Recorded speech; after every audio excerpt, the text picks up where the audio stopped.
चीज़ों को दुरुस्त रखने के लिए, सड़क को शांत रखने के लिए, एक बेखौफ माहौल को बनाने के लिए हमें कुछ लोगों के खिलाफ कार्रवाई करनी पड़ी कि हम ट्रैफिक एक्सीडेंट को मर्डर नहीं बनाना चाहते। जिसका जो गुनाह बनता है उसी गुनाह के हिसाब से हम चलना चाहते हैं।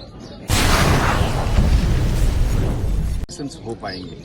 अगर डर नहीं रहेगा तभी लोग फ्रीली वोट कर पाएंगे। अगर खौफ नहीं रहेगा तो बंदा इलेक्शन में खड़ा होने का जरूरत करेगा नहीं। तो अगर खौफ रहेगा चाहे किसी भी साइड से, फिर आम आदमी जैसे आप हैं, मैं हूँ, मतलब मैं अपने को इसलिए कह रहा हूँ कि कल जब मैं वर्दी से बाहर चला जाऊँगा या कहीं जहाँ पे मैं यहाँ डीजी हूँ जहाँ नहीं हूँ वहाँ पे तो मैं एक आम नागरिक हूँ।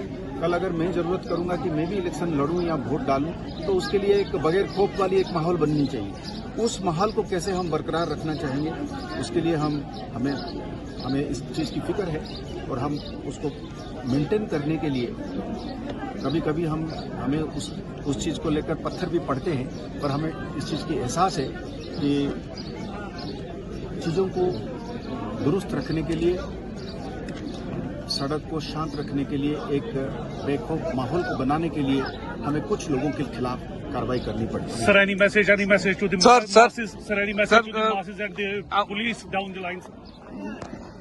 So the message from a police officer, be of whichever rank he is always this, that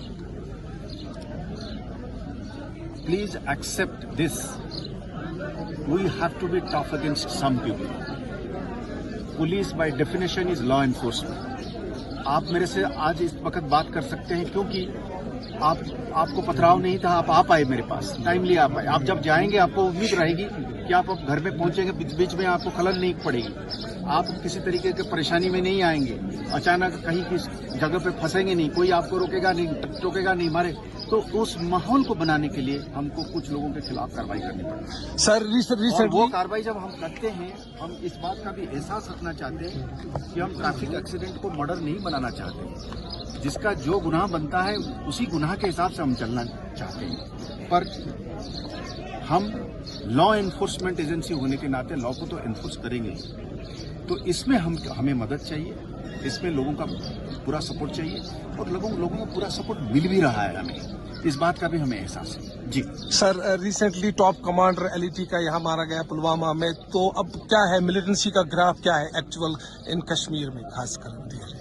ऐसा है, मैं कहीं और एक जगह पे मैंने ये बताया कि हम एक टेररिज्म जो रेजिडेंट टेररिज्म से हम फॉरेन टेररिज्म की तरफ जा रहे हैं। रेजिडेंट टेररिज्म का मतलब हो गया कि हमारे अपने लड़के जो तादाद में जो है शामिल होते थे वो कम होने लगा है।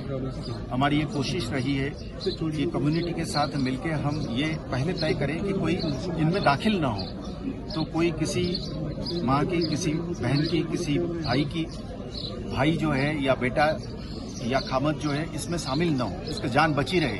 और जब इस तरीके का कोई भी रिक्रूटमेंट होता है, हमारा पहला ये कोशिश रहती है कि गया क्यों, उसको कैसे रोका जाए।